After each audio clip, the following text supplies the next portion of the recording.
Hi, I am Sanjay Patel. Today we are going to learn polar equation of a conic. You have already understood the term conic in your higher secondary course. If you remember, what there are different types of conics. What you have learned, namely parabola, ellipse, and hyperbola. But still, we are going to derive a common equation of a conic or a general equation of a conic instead of deriving separate equations of parabola, hyperbola, or ellipse, what you have done in your higher secondary course. So, first of all, let us start with what is a conic. What is a conic? To understand this, we take a fixed point, say, let us call it S, in the plane, and consider a line which is not passing through this point. Suppose if I consider a line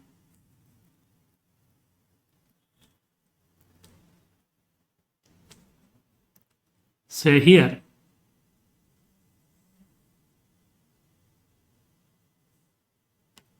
okay, this is a line which is not passing to the point S, which is a fixed point, and let us name this line as D. Now I take any point in this plane, consider a point P somewhere here, say here, a point P in the plane. Now I want to measure two distances, the distance of the point P from the fixed point S and also the distance of P from the fixed line D. Remember, the point S and the line D both are kept fixed. So let me draw or join the two things. One is let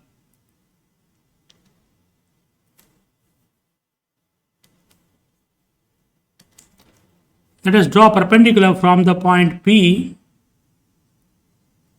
onto this line to measure the perpendicular distance.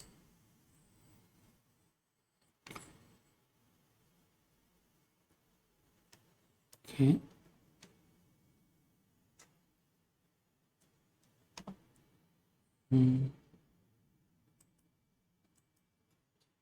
Let me put it properly.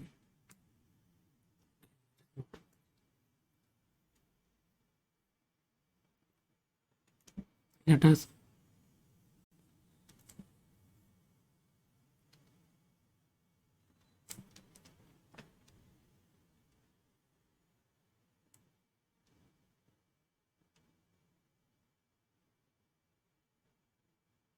okay, and also join the point P and S using a line segment. So I join the point S and this point P. Okay.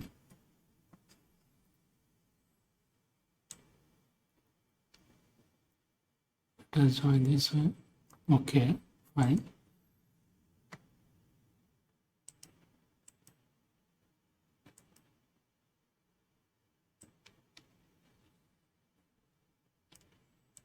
Okay. So we have these two distances, SP and this perpendicular distance. Let us call the foot of the perpendicular to be, say, M. So this is a perpendicular from P onto this fixed line. Now we measure the ratio. We find the ratio of the distances SP and PM.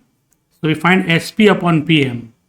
This is some real number, positive real number, which I would like to call, say, small e. Okay, this can be any value. Remember that the number e, the constant e, is positive because it is the ratio of the distances, and distances always is non-negative value. Here it is the length of this line segment, so it is always positive. So this distance or this ratio e is a positive number. it can be says 1 or 0.5 or say 1.9, something like that. Suppose it is 1.5, then I look for another point, say Q, somewhere here, and again do the same. I find the distances of the point Q from the fixed point S and also from the fixed line D. Okay, so we find another distance SQ, and also you find the distance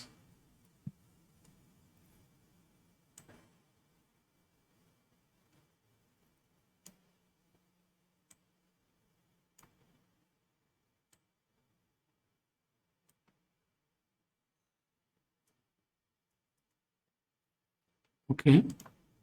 So you find SQ upon, say this is N, this perpendicular, foot of the perpendicular is N. So you find SQ upon QN, and let us assume that that also turns out to be the same value E. That can be any positive number. So SQ upon QN. So likewise, we collect all the points in this plane for which the ratio of the distances from the fixed point S, this fixed point S, and the fixed line D remains same. Okay, so we can have some points like this. Okay, say Q is also there, and the locus of all such points is actually known as a conic. So we can define a conic like this. It is the set of all points in the plane from for which the ratio of the distances from the fixed point S and from the fixed line D remains constant. Remember, the fixed point S is called focus of the conic. So this point is called focus, and the fixed line D is called directrix. Okay, and the constant E, which remains same whatever point you choose on this this locus, whatever P, Q, or any point you choose on this figure, then for those points the ratio of the distances from the fixed point S and from the fixed line D remains constant. So this set of points is actually a conic. Remember, conic is a set of points, or you can say locus of points satisfying these conditions. There are other ways also of explaining what is a conic. You can explain conic as the name suggests, from which the name has derived. Conic means the section or intersection of cone, intersection of a cone with a plane. If you consider a cone, you know, something like this. Say if I consider a cone, say like this. Suppose this is a cone. Okay, and if you intersect this cone with a plane, then the intersection is always the intersection is called conic section. So we can intersect this and cone and the plane. So we can have something like this as the intersection. It can be a circle, it can be ellipse, depends on in what way you keep the plane and take the intersection with the cone. So conic is also known as a conic section. Conic section, because it is an intersection of cone and a plane. Okay, there is another way also of describing what is conic. You can say locus of a second degree curve. Okay, and there are some other restrictions also, but we are not going into detail. Our main aim is to derive polar equation of a conic. Let us come back to that explanation. Here, conic, again let us repeat that if you have fixed point S and fixed line D, which is not passing through the fixed point S, then the set of points in the plane for which the ratio of the distances from the fixed point S and the fixed line D remains constant is called a conic. Remember, the fixed point S is called focus, the fixed line D is called directrix, and the constant ratio, this AE, this is known as, it is known as eccentricity of the conic. So it is called eccentricity. I think that's eccentricity of the conic. Okay. If the value of E is equal to 1, you know, it is called a parabola. If the value of E is less than 1, it is called ellipse. And if the value of E is greater than 1, it is known as a hyperbola. So there are basically three types of conics: parabola, ellipse, and hyperbola. For E equal to 1, parabola; for E less than 1, ellipse; and for E greater than 1, it is hyperbola. Okay.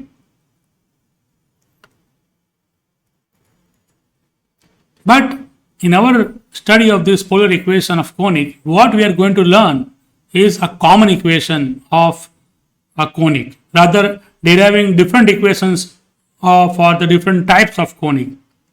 What you have done in your course in 12th standard. Say, let me consider or revise the different equations. What you know, equation of parabola, where the value of E is equal to 1. You know, it is y square is equal to 4ax, or we can write x square is equal to 4by. Secondly, we have ellipse, and here, you know, the value of the eccentricity is less than 1. And what is the equation of ellipse? It is x square upon a square plus y square upon b square is equal to 1. And the third thing is hyperbola, the third type of conic, where E is always greater than 1, and the difference is just putting a negative sign in the equation of ellipse, we get the equation of hyperbola. Okay, so these are all plane figures: parabola, ellipse, and hyperbola. We are also going to see in our later chapter what is three-dimensional say object of related to this conic. If you rotate all this in R3, you will get a surface, and this surface are called conicoids. If you rotate a conic can be anything: parabola or ellipse or hyperbola. If you rotate any of this about any of its axis, then you will get some surface. You know, if you rotate an ellipse about its major axis, you will get an egg shape say surface. Okay, it is called a ellipsoid. It is called an ellipsoid. Okay, if you rotate a parabola about its axis, suppose if I rotate say y square is equal to 4ax, okay, then we get a paraboloid. So there are some more generalization of this conic in 3 dimension, which is known as conicoid, which I will be discussing later on. So let us start with the definition of with the derivation of a conic in the polar form, in the polar coordinates. Okay, just remember the terms eccentricity, focus, and directrix. Something more also you know about conic. Yes, that is also useful. Let me explain some other terms. Suppose if I have a conic, say, suppose this is a conic, this is the focus, and let us take a line.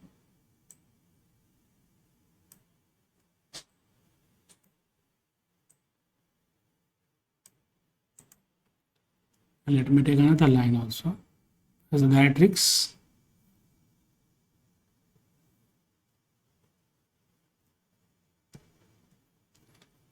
This is the directrix of the conic. Okay.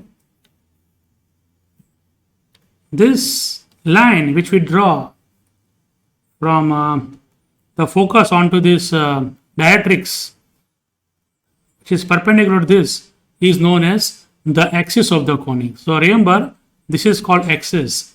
D is directrix, and this S is the focus. And remember, if you take two different points on the conic and join it, so one point say here, another point is somewhere here, and if I join the 2 points with a line segment, taking two distinct points on a conic and joining with a line segment, what we get is known as chord of the conic. So this is a chord. So this is known as chord of the conic. If you consider, see, there are infinitely many possibilities. You take any 2 points and join it with a line segment, then it is called chord of the conic. So there are infinitely many chords. But if this chord is passing through the focus, suppose this chord is passing through the focus, then it is known as focal chord of the conic. It is known as focal chord of the conic. So let me extend this.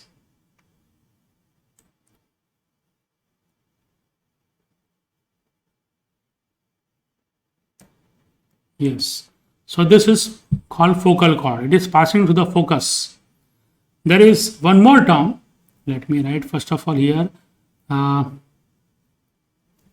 This is chord, like chord of a circle. This is called focal chord. And one more thing which I want to explain, which is known as latus rectum. You know what is the latus rectum? Latus rectum is a focal chord of the conic which is passing the focus. It is passing the focus and perpendicular to the axis. And perpendicular to the axis.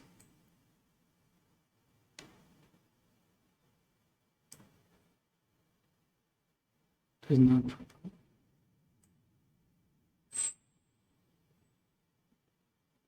Yes. So suppose this is a line segment L dash, okay, and it is perpendicular to this axis of the conic, and this L dash, this is called latus rectum. So just remember these terms: focus, directrix, axis, chord, focal chord, and the latus rectum. This L dash is the complete length of the latus rectum. If I consider only SL, only half of it, remember this SL and SL dash are same. So SL and SL dash, this length is called length of the semi-latus rectum. Semi means half. So all these terms we are going to use in our derivation of polar equation of conic, and also solving problems based on polar equation of conic. This is an important topic of this course. Okay. So let us start deriving the polar equation of a conic. So I start with the statement of the very important theorem. Prove that the polar equation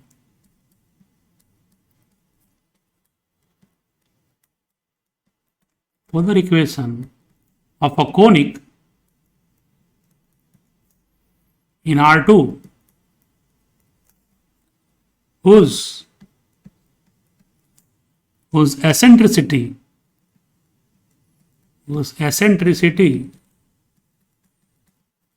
is E, and the length of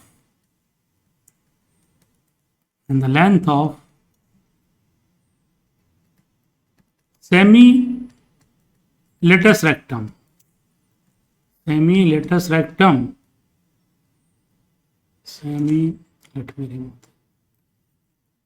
semi-latus rectum is small l is given by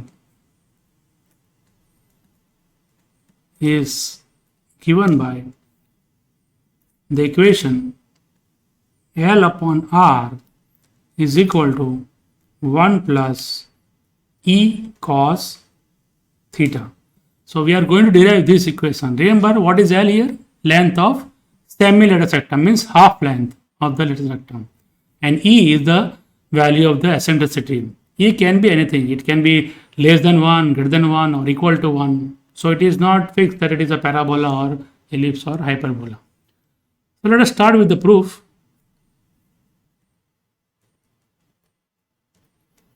First of all, we consider a polar coordinate system in which we are going to derive the polar equation of this conic. So let me take, say,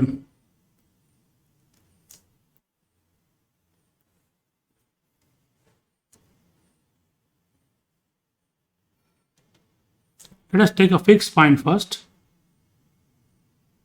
What I am going to do is I will consider the pole and the focus both are same.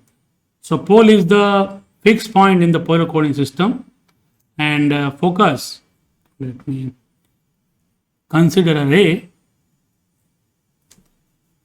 which is passing through this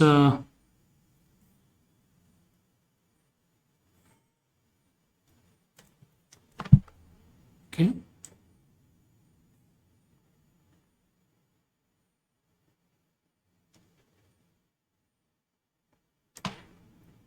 Not working.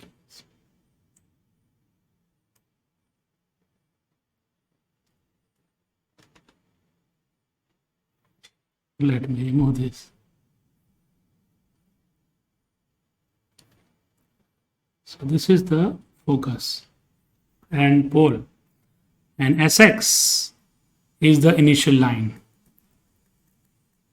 This is initial line. Okay. So let O be the pole and OX, the ray OX is the initial line. This is our polar coordinate system.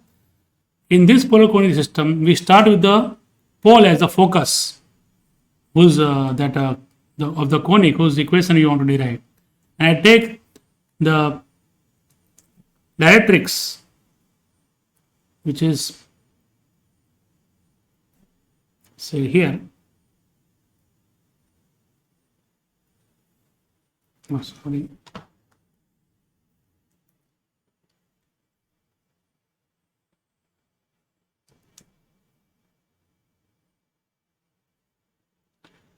This is the directrix. Okay. And let us call it D, small d. Okay. So this is the directrix of the conics, of the conic. And let us consider, just for understanding, this is a conic whose equation you want to derive.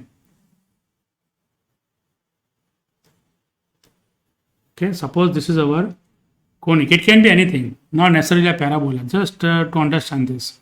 To derive the equation of this conic, we consider, let me take this way.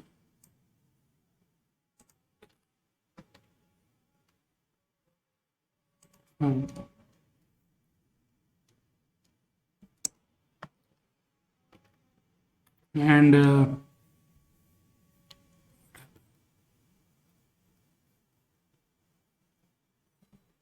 Just let me remove this. Okay.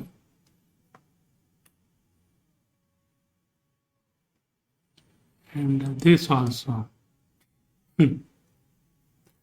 So this is our focus. Just to accommodate all the points in the figure, I replaced this on the right side.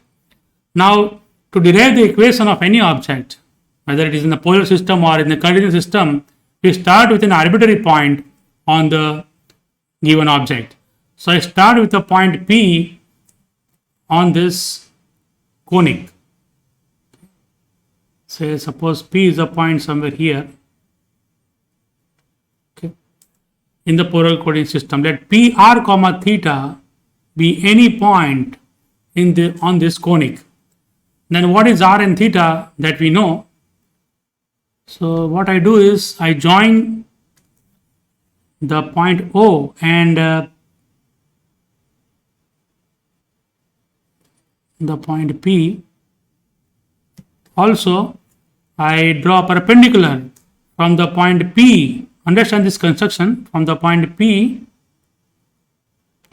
to this diatrix. So what I get,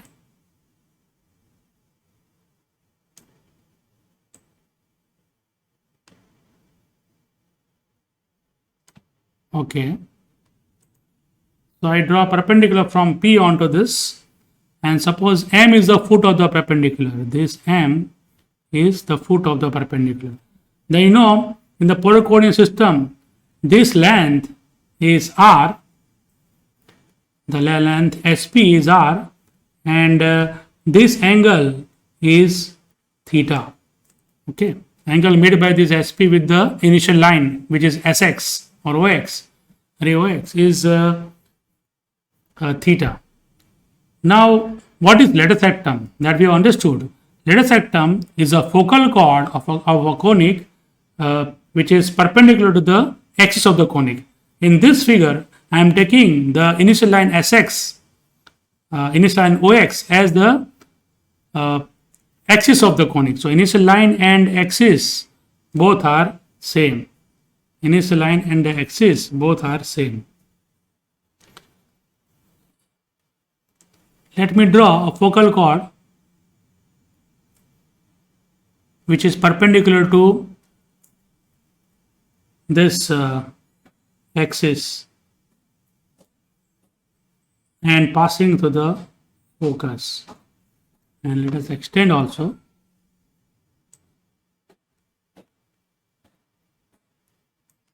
Okay, I would like to extend like this.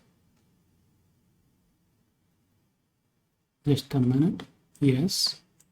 Okay. So this L dash, let us call it L dash. Name this line segment L dash. And this is the lattice septum of the conic. Then remember the 2 points. One is the point P. This is lying on the conic. This point is on the conic. And the point L and L dash, which are the end points of this lattice septum, both are on the conic. So this point is also on the conic. So I can also find the perpendicular distance of this point L from the diatrix. So for that I am again considering a line segment and joining this way.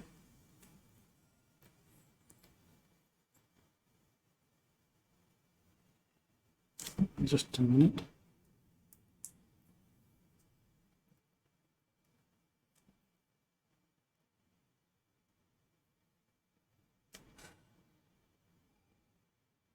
Okay. So let us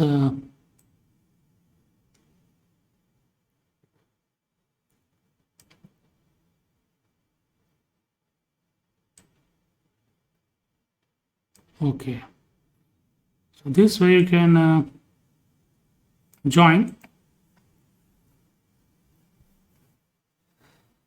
and draw perpendicular. Suppose foot of the perpendicular is N. Okay. Remember P and L, both points are lying on the conic. So we have done this construction. I also want to draw a perpendicular from the point P onto the axis of the conic or onto the initial line. So let me consider a line segment again and draw perpendicular from this point P, from the point P onto this line.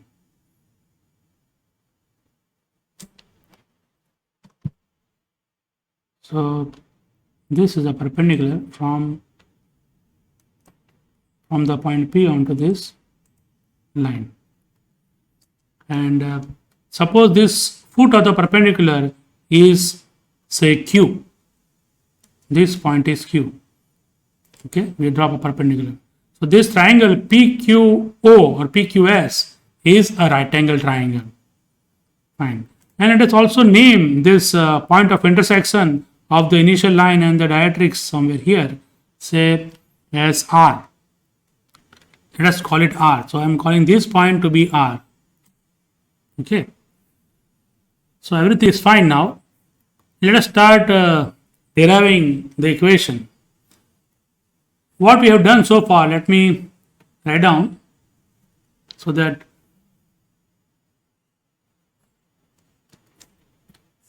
we start with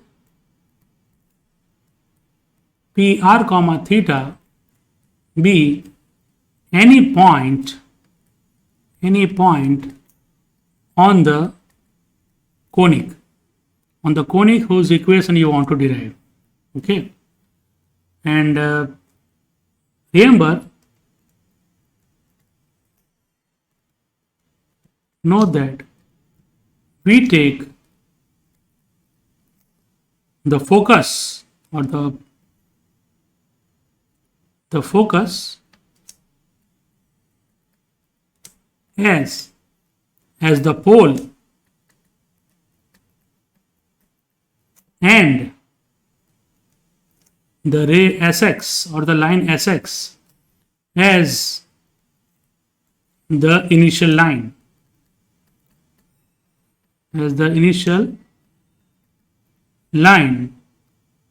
in the polar coordinate system. In the polar coordinate system. Next, what we did is we draw perpendicular from the point P onto the directrix. So let me write directly now. We have done all the construction. So I will write this way. From the above figure, let me show you that figure. We draw perpendicular from P onto the directrix, that is PM, and this is SP. And since P is on the conic, by definition of conic, the ratio of the distances SP upon PM is E. Same way, L is on the conic, so ratio of the distances of the point L from the fixed point S and from the line D, that is also same, that is E. So I can note this way, since the point P and L as shown in the figure, as shown in the above figure, as shown in the figure, are on the conic, they are lying on the conic. Okay. They are on the conic. We have SP upon PM is equal to E, and also SL upon what we have taken there, SL upon Ln. Yes, SL, this SL upon Ln is also equal to E. SL upon LL is equal to E. So this is important thing. Also note one more thing here. Note that in the right angle triangle, the triangle was P, then what was the label there? P, Q and S, or P, Q, O, whatever. You can take P, Q, S. In this right angle triangle, we have cos theta. Let me find the value of cos theta which is required. See, in this triangle PQS, this is theta, this is hypotenuse, this is the adjacent side of this theta. So cos theta will be SQ upon what? SP. So let me write cos theta is equal to SQ upon SP, or equivalently you can say SQ is equal to SP into cos theta. Okay, but what is SP? SP is equal to R. So it is equal to R cos theta. Let us call this as result number 1. Fine. Now next, the main thing, we start this way. We have SP upon PM, we have noted earlier. We have SP upon PM is equal to E. Okay, SP upon PM is equal to E. So this implies we have SP is equal to E into PM.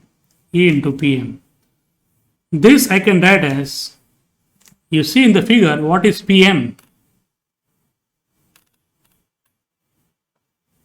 In this figure PM, this PM is same as QR, because this is a rectangle. PQRM is a rectangle. So these two are the opposite side of the rectangle. Therefore, PM is equal to QR. Okay. So I am replacing that PM by QR. So E into QR. Just give the reason, because PM is equal to QR. What I want to find is the value of what is the value of QR. How that can be done? Let us come back to the figure. QR, it is this length. This QR I can find by measuring this SR minus SQ. This, because SQ and R, these 3 points are collinear. So QR can be expressed as SR, this whole length, SR minus SQ. Okay. So the reason is SQ and R are collinear. I can write this is equal to E into SR minus SQ, because S, Q and R are collinear points. Okay. Now we have already obtained the value of SQ in our result number 1. See here, this is our SQ.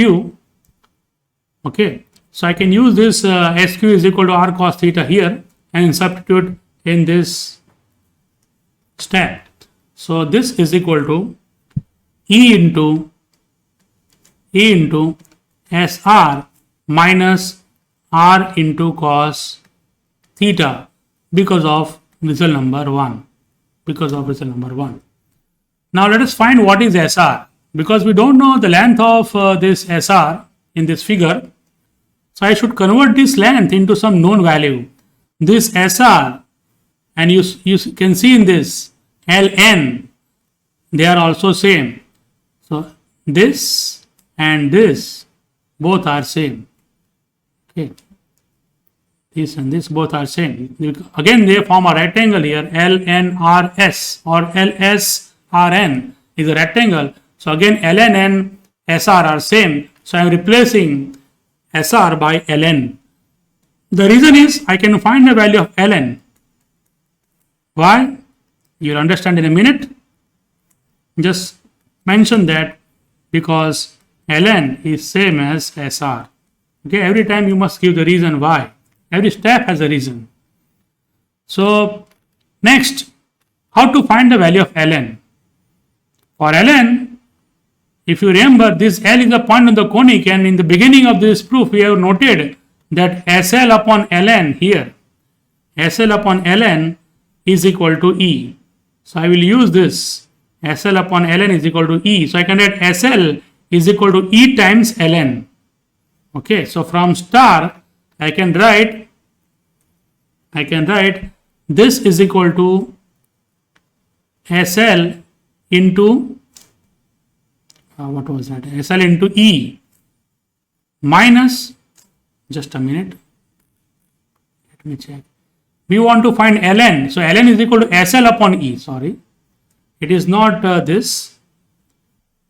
Let me remove.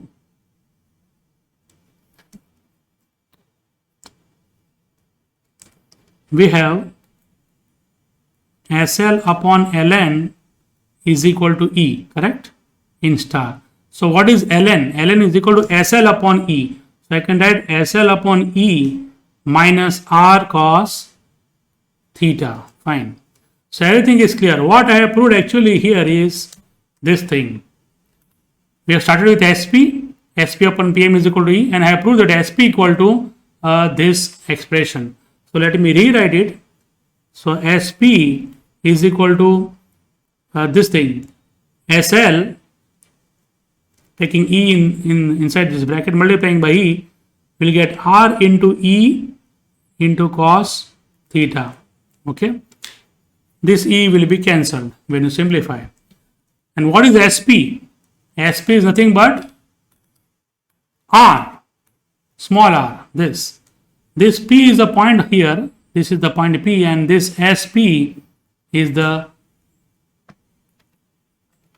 distance coordinate of the point P. So I can replace this SP by R. Okay, and what is SL? SL is the length of the semi-lattice rectum, because in the figure this part and this part, both the line segments are same and it is equal to L. It is given in the statement that length of the semi-lattice rectum is small l. So this L dash is the lattice rectum. So SL is the half of the lattice rectum length.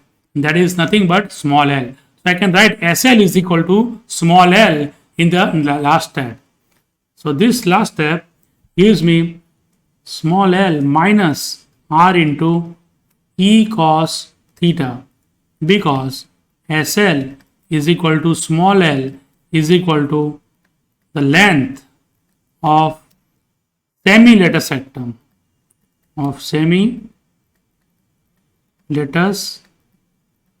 rectum, Okay, so just simplifying, taking this term on the other side, we can rewrite this equation as L is equal to R plus R into E cos theta.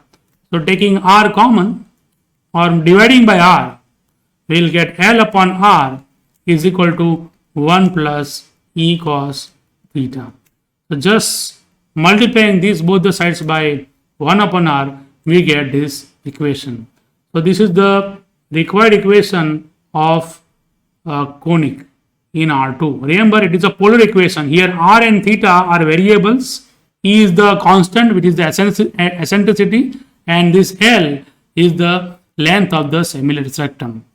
So we have derived the polar equation of a conic, but keep in mind that we have taken two conditions for deriving this equation, that focus must be at the pole and the axis of the conic is nothing but the initial line. So if the initial line and the axis are same and focus is taken as at the pole in the polar coordinate system, then this is the standard equation of standard polar equation of a conic. L upon R is equal to 1 plus E cos theta.